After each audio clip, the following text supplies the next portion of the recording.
this is kind of what we're dealing with my son. Like, we're having some issues with him kind of making friends, but on the other side, we have issues with him, screaming at people or yelling at people because he Mhm. doesn't know how to express his emotions properly, or really even, I guess, recognize them in a way. Mhm. And so, yeah, I mean,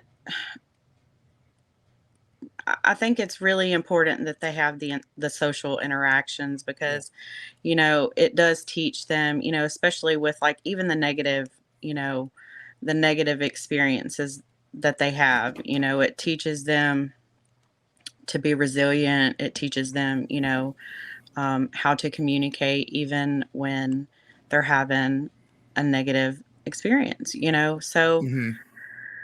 it's definitely it's a struggle trying to teach them, in a sense, but I feel like the older that he gets, the better it'll become. Have you had that conversation with him, and maybe he's too young, but about what autism is, Oh, yeah. and so he's well Mhm. aware? He Okay. is very aware. Has that helped his confidence? Has that helped his confidence a little bit, or is it more, does he feel like he understands a little bit of how his social interactions are different than others? Not yet. I think as far as his intellect, yeah, I think he understands that he might be, like, with math, how Mhm. he's kind of, advanced intellectually.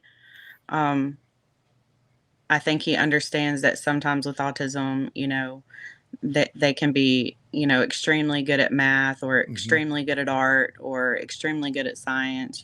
So I think he kind of understands that aspect, but socially, not so much. Like, we constantly have to um, converse with him, and bring awareness to the fact that, in order to, you know, progress socially and to make friends, you have to change some of the behavior, that you're expressing, in front of others. So it is a constant conversation, but yeah, he is very well aware that he has autism. I'm very honest and open with him when it comes to that. And I definitely remind him that even though he may be on the spectrum, that doesn't make him any less or any different. He might be a Mhm. little different than other children, but he's still, a wonderful and smart, beautiful child. So I Yes, he is. And if definitely, he's a Minecraft fan, he's good in my yeah, book, I gotta he's tell he's he's a Minecraft fan for you. sure.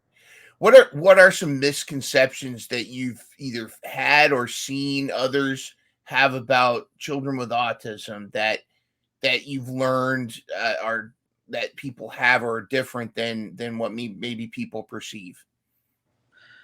Um, I guess the main misconception is that they don't really have emotions. Mhm. Um, they have they struggle with expressing and recognizing certain emotions.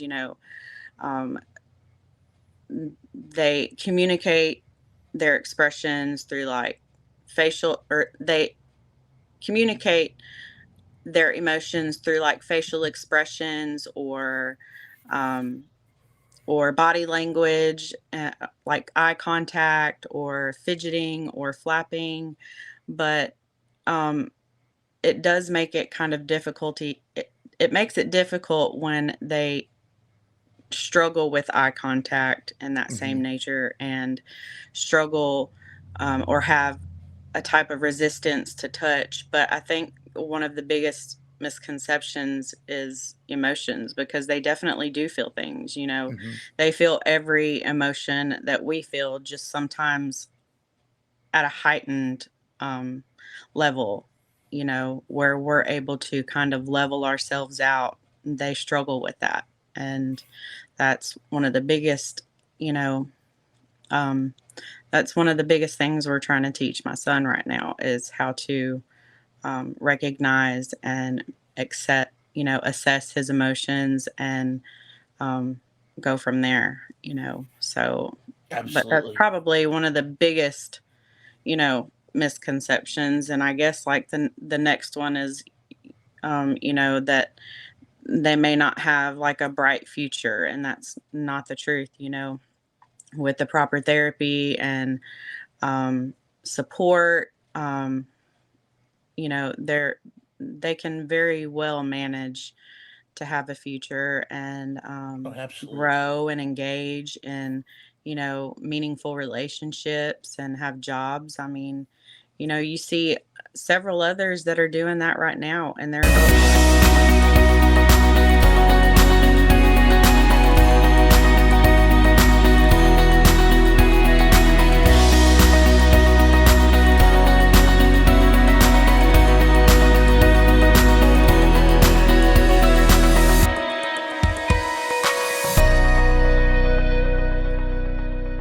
Catch new episodes of Mental Health Mondays every Monday morning at 7 a.m.